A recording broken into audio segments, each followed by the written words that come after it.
Salut à tous! Alors je vous l'avais annoncé durant la vidéo de cet hiver où je vous présentais mon nouvel outil, ce déchômeur rapide de 5 mètres, que j'organiserai avec les techniciens de la marque, une rencontre pour qu'ils m'expliquent comment régler l'outil. C'est chose faite, vous voyez que l'outil est plein de terre, on a pu faire ça hier, on s'est fait prendre par les intempéries, mais cela ne nous a pas empêché d'aborder tous les points de réglage pour entamer une journée de travail. Évidemment, on n'a pas pu travailler complètement, mais on a pu le régler et faire les premiers quelques mètres avec cet outil. Donc merci à la marque d'avoir répondu présent à mon invitation. Allez, c'est parti! Oh, on n'a pas de bol, et puis c'était un moment prévu depuis plusieurs jours, quelques semaines, donc pas évident de rassembler tout le monde. À un moment aussi où je ne suis pas en moisson, à un moment aussi où tous les techniciens sont disponibles. Allez, on va au moins le régler et puis travailler un petit peu sans trop le graisser complètement.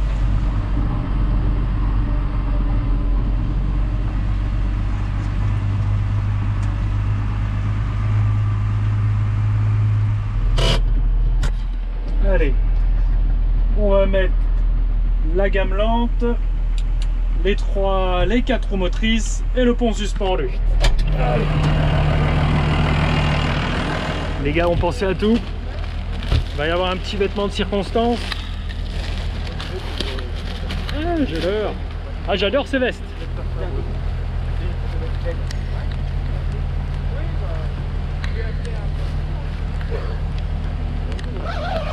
Ouais, allez.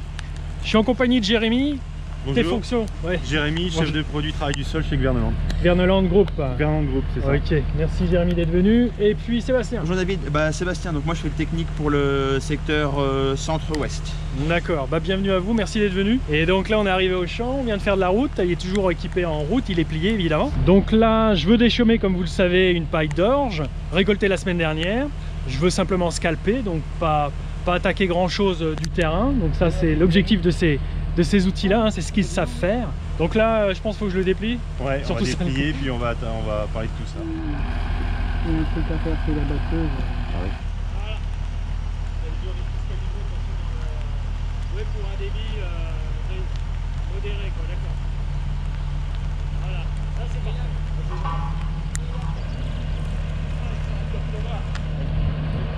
Le destin. Et voilà, c'est déplié tout doucement. Merci Gérald. Et je vous présente Gérald, je vous en ai pas parlé tout à l'heure, j'ai été vite dans les présentations. Bonjour Gérald. Bonjour. Et Gérald, c'est lui qui m'a vendu le matériel. Tu as un garage, une concession ici dans notre petit village. C'est ça. Donc merci, c'est avec lui que j'ai fait les affaires. Avec plaisir. Et donc il va regarder avec nous la mise en route du matériel. Donc là, j'ai plusieurs points de réglage. Le relevage, il est un petit peu trop perché, j'imagine. Qu'est-ce que je dois aligner? Alors, il y a plusieurs réglages où il faut faire attention. Déjà, si on va commencer par la partie avant, on va dire. On va commencer du bout, on va finir à la fin. Il faut déjà que les stabilisateurs soient bien verrouillés. Ça va t'éviter qu'ils se baladent droite-gauche, et toi aussi c'est du confort également. Le deuxième point, il faut que la barre soit, quand tu es en position de travail, soit parallèle au sol, soit légèrement montant.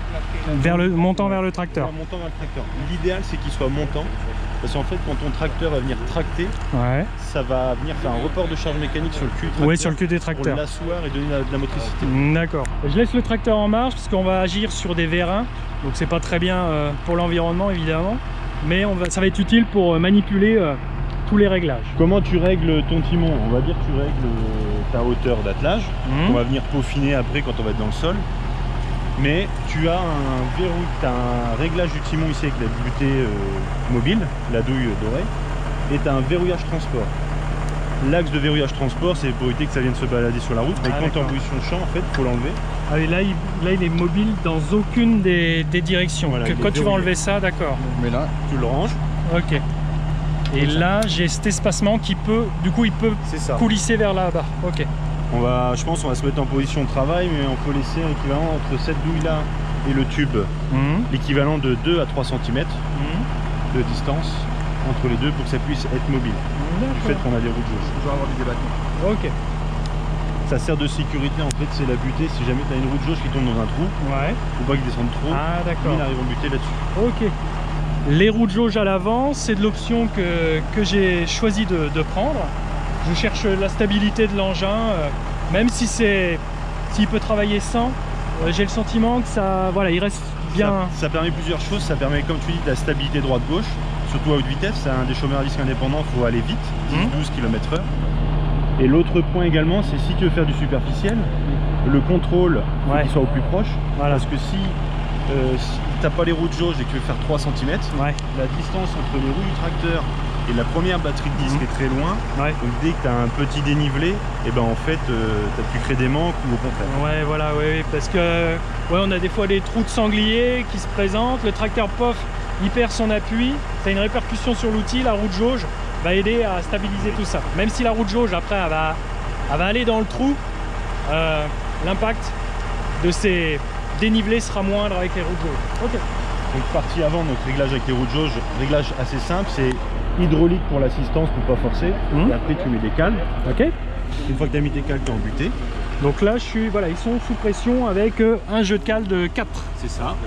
Et il y a le même réglage sur la partie arrière. Avec le rouleau. Mais là le contrôle c'est exactement se fait par le rouleau. Et dans l'idée c'est une cale à l'avant équivaut à une cale à l'arrière. Sauf si tes conditions meubles, les roues elles ont moins de surface de contact, elles ont tendance un peu à s'enfoncer. Tu auras 1 à 2 cales de différence. Ah d'accord. Au niveau. Tu veux que je le fasse bouger pendant que tu parles avec Jérémy par rapport au cales ou pas? Voilà, dans mon objectif d'aller de scalper là, je sais pas, à 3-4 cm. Comment faut qu'on cale on va en mettre 3, à ce moment-là je vais faire sortir les rouleaux et les roues, et on va mettre 3 cales à ce moment-là. Voilà. On va dire que c'est un essai, après on verra bien. Oui, tu voulais aller en cabine, c'est ça? Oui, c'est ça. Je te fais voir les distributeurs sur quoi ils sont branchés. Ouais, ça marche. Ouais. Sébastien va prendre commande et puis on va régler avec les cales.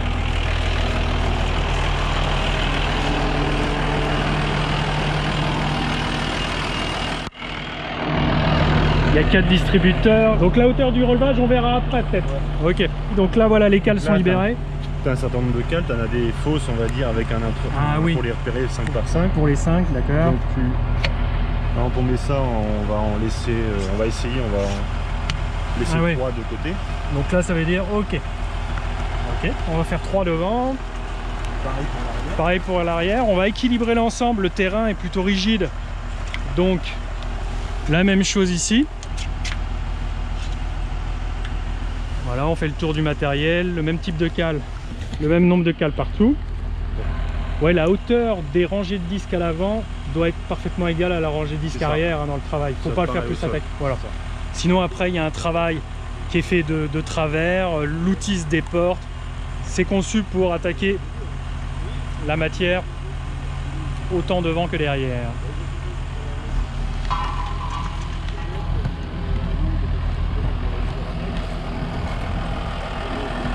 Voilà, donc là il a mis en pression l'ensemble des vérins, les roues de jauge, le rouleau à l'arrière. Donc là on a en quelque sorte créé notre profondeur de travail. Après pour des questions de nivellement, tu as 2 déflecteurs latéraux, droite et gauche, parce qu'en fait tous les disques sur l'appareil sont travaillants. Il y a ce 5 mètres, les 5 mètres de disques travaillent. Et pour gérer on va dire le nivellement en aller-retour, tu as 2 déflecteurs latéraux qu'on va venir régler aussi. Alors c'est pareil, c'est un réglage que tu ajustes en fonction du résultat, mais on va déjà le mettre à peu près en position. Donc en général, on va venir la petite goupille, le décaler. Pardon. Évidemment, plus tu as de flux à gérer, plus il faut le appareil bien. Ouais.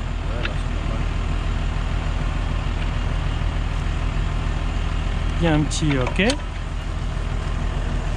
Donc là, pour diriger le flux de matière, de paille et de terre, pour pas que ça se projette sur les extrémités de travail, ça soit canalisé. Et après, il y a la hauteur, parce qu'il est monté sur parallélogramme. Ah oui, d'accord. Là, il est en position de transport, et il faut pas qu'il descende.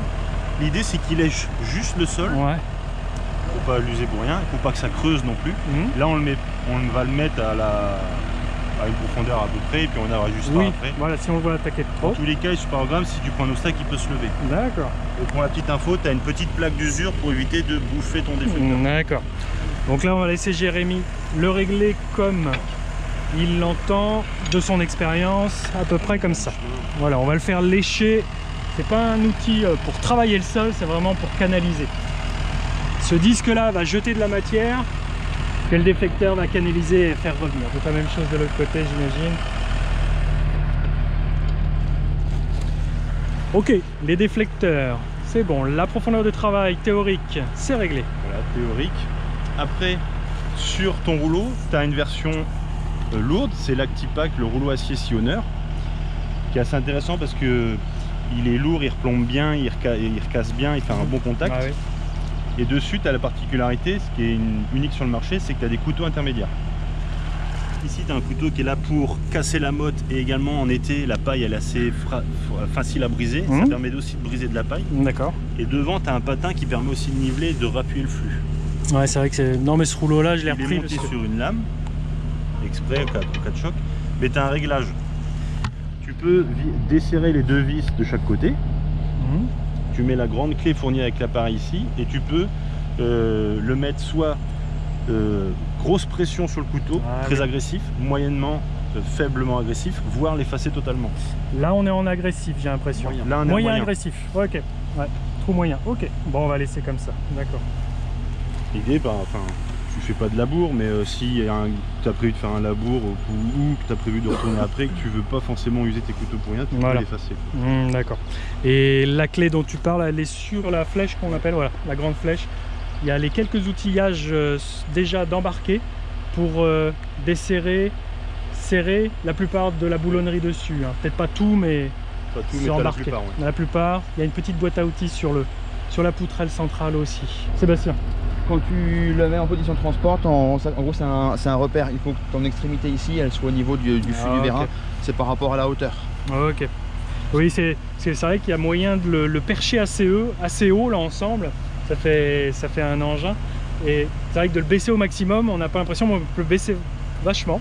On peut le baisser beaucoup, le châssis. Et comme ça, le centre de gravité de l'outil est bien bas et bien stable. J'ai remarqué que c'est stable. Hein. Ça te baisse le centre de gravité et ça te permet aussi d'avoir les panneaux d'éclairage bien visibles aussi derrière. Ouais. C'est vrai qu'un petit peu le moyen de visualiser que le châssis est bien positionné sur la route, c'est que la signalétique soit bien verticale sur la route. Bon, là on est au travail, donc rien à voir. L'idée c'est que tu n'es pas embuté sur le vérin, c'est-à-dire que ton piston dans le vérin va être à mi-chemin. Donc la suspension va pouvoir jouer en permanence. C'est ta suspension transport sur la route, confort, mais également au champ, comme disait Sébastien, pour éviter que tu aies des coups de bélier au travail. Ouais, ça apporte une souplesse. Ce qui va se passer tout à l'heure avec ton retour libre, c'est ce que je disais tout à l'heure. En gros, quand tu vas venir relever ton chariot, tu vas avoir l'axe qui va venir taper ici. Et en gros, ça va venir déclencher ta suspension au niveau de tes boules d'azote. Pour que ton chariot ait vraiment un grand débattement derrière.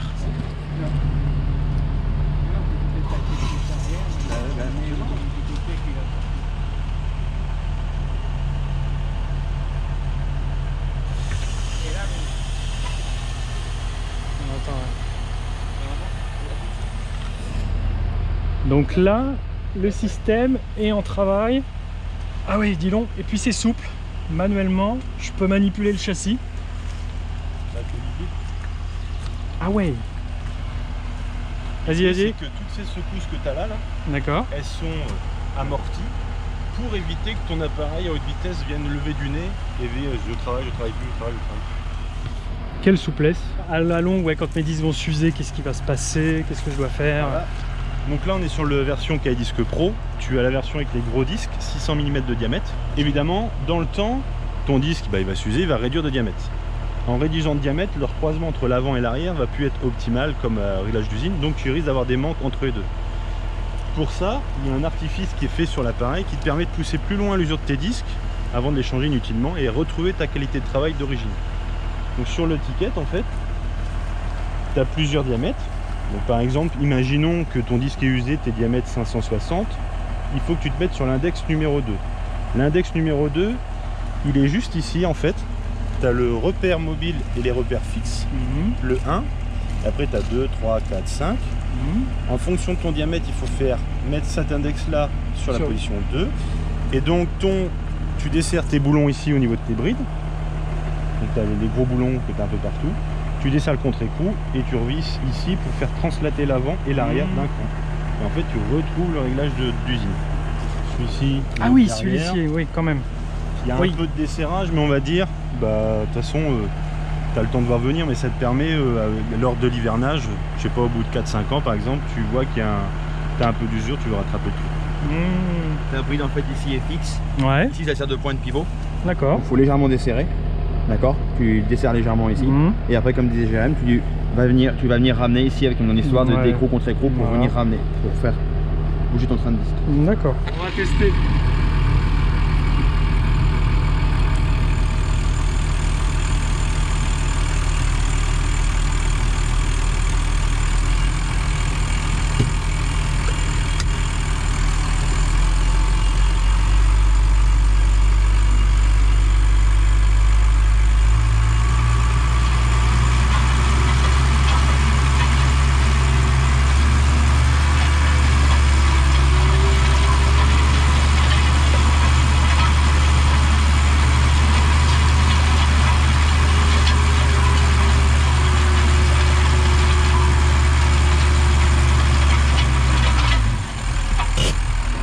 Les premiers tours de roue. Oh, ça grassouille un peu comme prévu, mais il s'est arrêté de pleuvoir, tant mieux. Alors les gars. Donc là tu as fait un aller, on est enfin juste quelques mètres, t'es droit. On va pouvoir corriger déjà la position du timon pour être sûr que tout va bien. Donc voilà, la poutrelle, l'angle, il peut être légèrement levé vers le tracteur, mais pas trop. Alors dis-nous tout. Donc là on est en termes de montée, on n'est pas trop mal. On peut le faire grimper un peu plus, mais je pense qu'on va rester comme ça pour l'instant. Par contre, on va corriger la douille, parce que là on est en contact, ça veut dire que peut-être que tes roues touchent pas le sol. Ah oui. Enfin, elles vont toucher le sol. Là on est en butée, forte d'ailleurs. Faut que je manipule un peu le relevage. Il faudra le baisser un tout petit peu pour qu'on ait accès à l'axe. Donc comme disait tout à l'heure Jérém, on va voir, il faut laisser entre 1 et 2 doigts pour qu'il y ait du débattement. D'accord. Donc il y a... Là il y a un peu de trop. Ça c'est bien.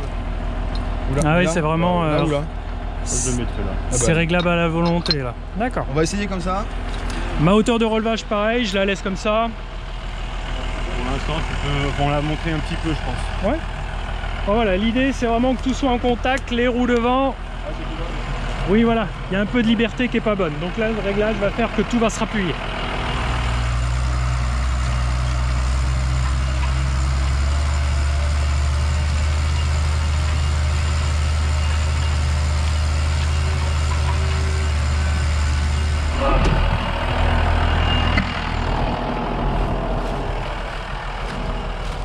Je l'ai fait courir.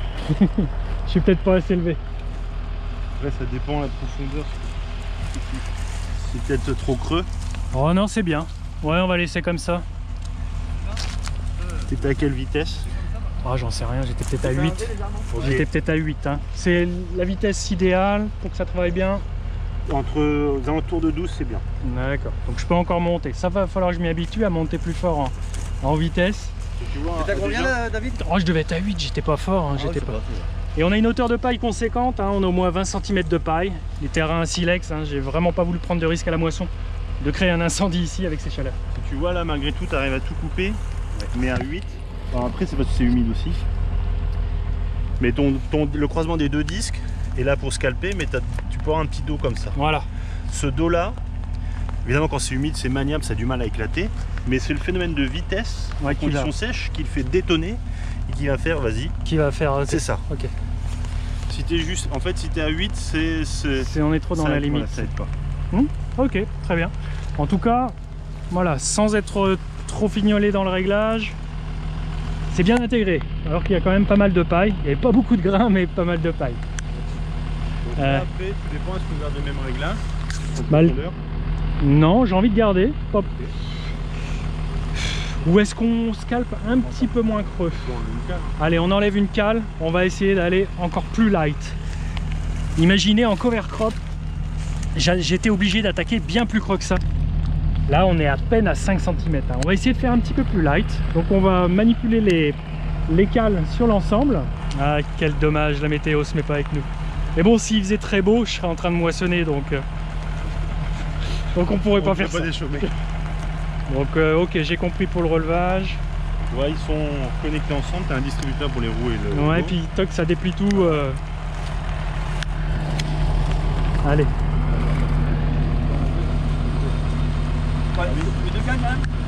Ouais, on en met que 2, ça marche. De chaque côté, il y a là. Ah oui, il y en a 6 au total. 6 jeux de cale, ok. Il y en a 2. J'en ai fait qu'un, moi. Bon bah ça marche. Allez, j'avance. Oui, on remet tout en pression.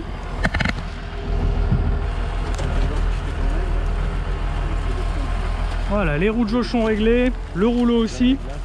Vous voyez un peu la paille que j'ai. C'est parti.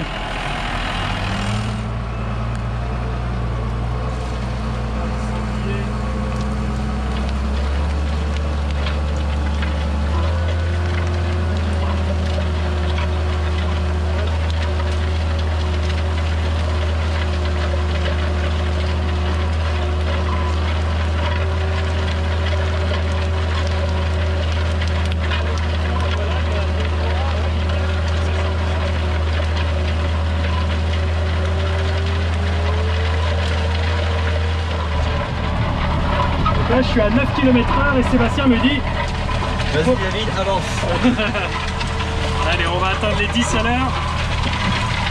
Et on peut aller jusqu'à 12 quoi. C'est ça, il m'a dit 12, 12 c'est bien. Là, je suis à 10. Là, on est à 11.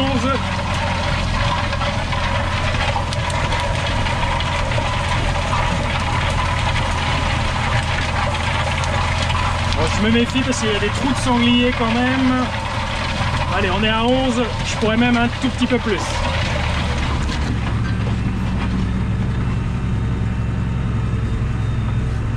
Donc là, il est élevé au maximum. Alors là, tu vois, le relevage, on dirait qu'il est à peine assez haut. À peine assez haut, ouais. Il faudrait quasiment que je le lève en bout de champ des fois. Vous le relevez un petit peu peut-être, ouais. Ouais, puis j'ai une butée de descente basse. Comme ça, mon point bas, il sera réglé. Oh, ok. Ah oui, puis t'as vu, j'ai fait un comparatif cover crop hier. D'accord. Ah oui, d'accord. Ça fait, c'est différent. Ah, puis c'est ce qu'on disait, tu le connais, mais le rouleau Actipack il fait énormément aussi. Il fait un super boulot. Puis je voudrais semer avec, donc ça va rappuyer les graines. Hop là.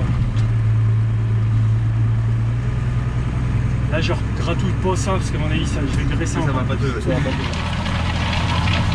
11,5. Bon, le tracteur chahute, mais derrière, ça fait un boulot bien stable.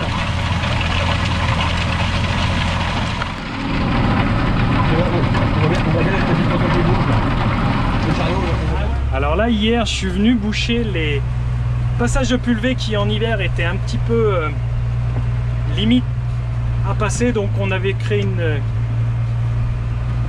on avait marqué pas mal. Je les ai bouchés hier et puis j'en ai profité de faire un test en plein milieu. Ici on voit mon passage de cover crop, donc là l'idée c'est de passer avec cet outil là pour faire une comparaison. Voilà, le relevage je l'ai pas changé. Non, c'est bon, il me relevage. Et là on est vraiment dans une zone de cailloux, c'est le plus caillouté de la parcelle. D'accord.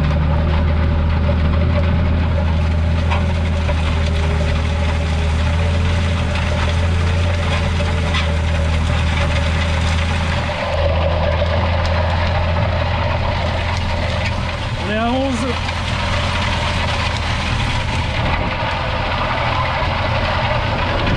Bon, les cailloux ça lui fait pas peur hein, non, aux chômeurs. non, il est fait pour tous les types de sol. Ouais, les disques s'effacent. Allez. Et c'est pas du tout tirant pour le tracteur. Hein. Là, on est à 3-4 cm de profondeur et ça tire pas du tout. Ici, cover crop. Ouais, on est bon. Vous voyez un peu le travail. Je viens de passer à gauche. La terre est beaucoup plus apparente. La paille est bien intégrée.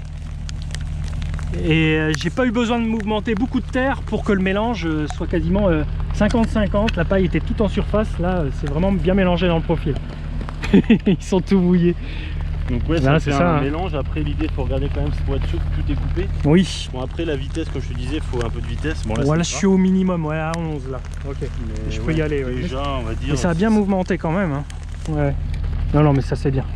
Bon, l'idée c'est de faire deux passages comme ça. Là, on va faire un faux semis, intégration des pailles et puis faire lever les mauvaises herbes. Oui. Et puis je reviendrai d'ici quelques semaines pour redégommer tout ça. Pour redégommer. Et là, ça sera bien mangé. Ça me gênera pas pour semer le colza qui arrivera derrière. Ah bah là, oui, la peinture, on la voit plus. Hein. Déjà un peu plus de... Voilà, on est dans le cover crop. Donc je l'ai passé à 6 km/h, il y a le cover crop, il chahutait, je vous montre quelques images, il sautait, dès qu'il rencontre une pierre sur un disque, toute la rangée de ce disque est impactée, donc il ne va pas gratter les endroits où il rebondit, que là, les disques indépendants s'effacent. Et vous voyez, le travail est pas du tout parfait, il y a des zones qui sont pas travaillées, ici c'est pas travaillé, ici sur des kilomètres du coup, et la paille est mal intégrée, elle va mal se décomposer.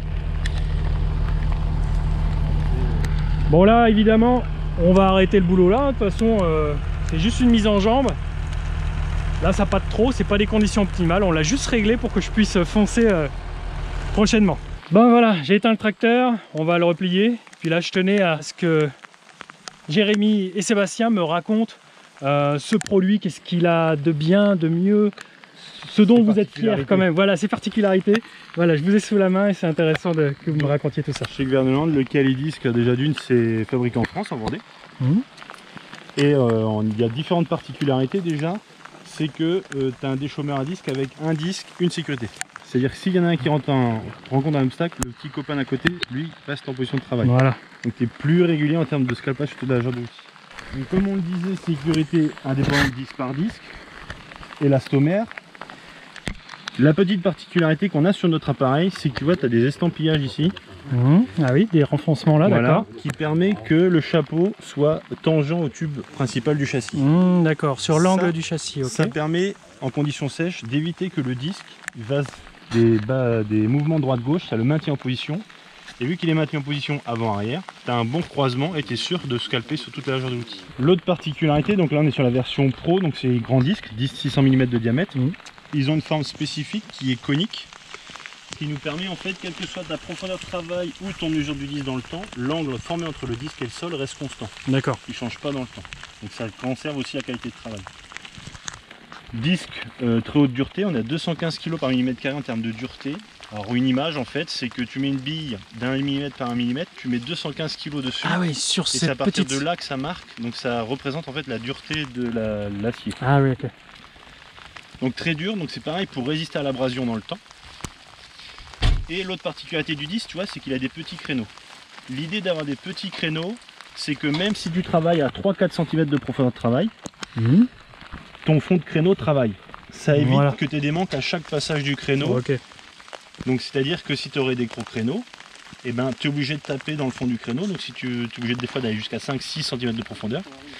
Mais bon, ça fait de la terre de déplacer pour rien et c'est pas forcément ce qui est cherché. Je remarque, et ce que je trouve sur vos matériels, c'est qu'il y a de la ferraille, quoi. C'est emmanché, je pense que ça va pas se dessouder demain. Il y a une qualité de soudure, j'ai l'impression. Le châssis central, c'est le même que ce soit un 4 ou un 7 mètres. Voilà, là on est en 5 mètres. Donc, ouais, donc je suis en sous le coude, on va dire. Ouais. Et tous nos châssis sont testés en durée de vie normale, on va dire, durant des tests prototypes, mais aussi sur des bancs de torture, ce qu'on appelle, pour faire beaucoup de contraintes mécaniques et mesurer les problèmes. C'est pour ça que tu as des goussets un petit peu partout de renfort. Oui, oui. Ouais, ce que je trouve impressionnant. Et puis, c'est ce que tu appelles des goussets, ces zones-là, ces renforts, ce matériau-là en plus, c'est ça? En fait, toutes ces pièces-là, là, le petit gousset. Ouais, ça c'est du rajout. Ah oui, tout ça, ça c'est important. Qui vient loin devant. Ok. Les jonctions de soudure ici pour éviter justement, pour diluer les contraintes mécaniques. Voilà. Ouais, vous voyez, je l'avais pas remarqué, cette petite pièce ici, à l'angle. Mais t'en as un peu partout. D'accord, à toute son utilité. Et puis du graisseur, partout, ça me plaît. Sauf les disques, t'as pas de graisseur. Oui, pas de graisseur sur les disques, ok. T'as des paliers en fait sans entretien, qui ont leur propre joint, donc double rangée de billes à contact oblique, et en plus t'as un joint 5 lèvres derrière pour protéger. Voilà, donc je les changerai quand je serai mort, ces disques-là, j'espère. Ces roulements. Le plus loin possible. Ouais, plus loin. Donc on disait, il y a les graisseurs au niveau des axes, ici, là, au niveau côté fût, côté tige. Tout ce qui est en mouvement et en friction, je crois que vous l'avez. Il y a simplement, il n'y a pas de graisseur au niveau du rouleau. C'est des roulements, roulements montés à vie. Il y a une petite chose aussi au niveau du rouleau que tu voulais m'expliquer? Oui, David, ouais. Je voulais le faire voir là. Il y a un patin ici, monté entre les deux. D'accord. Comme c'est une machine repliable, pour éviter qu'il y ait une petite crête, un petit manque entre les deux rouleaux du travail, tu as un petit patin de nivellement du coup qui va faire que tu n'as pas de but entre le rouleau de gauche et le rouleau de droite. Et comme on peut voir, tu vois, il n'y a pas de marque, rien du tout. Oui, on est sur la jonction, d'accord. Bon là c'est un peu moins visible, mais le patin, ok, il va être là. Le petit ajout bien nécessaire, Ok. Non, les petits détails qui comptent. Et après, comme tu voulais, c'est l'idée de se faire superficiel, c'est le but aussi d'un déchômeur à disque indépendant. Donc c'est encore plus justifié d'avoir des roues de jauge. L'avantage c'est qu'on puisse avoir des roues de jauge sur ce type d'appareil. Parce qu'il faut savoir que 1 cm de terre déplacé pour rien, ça représente quasi 125 tonnes de terre à l'hectare de brassé pour rien, donc de la consommation de carburant. Ouais, ça je veux plus. Avec le cover crop on en faisait trop. C'est ça.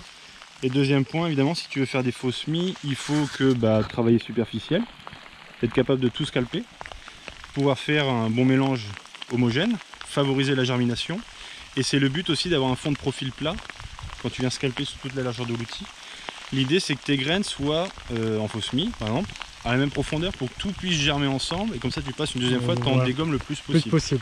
Et puis oui, de scalper comme je veux faire, d'intégrer très superficiellement voilà, les résidus. Pour pas diluer la matière. Voilà, pas trop non plus. C'est bien qu'ici dans ces terrains fragiles, elles restent en surface, il n'y a pas beaucoup d'argile. Et aussi les graines, quand je les enfouis trop avec le cover crop, elles se mettent en dormance, exactement. Et je les fais pas germer. Que là, j'aurai du succès dans la germination. Et puis si tu veux faire du semis simplifié derrière, ça évite aussi que tu aies les éléments semeurs, évite de pianoter.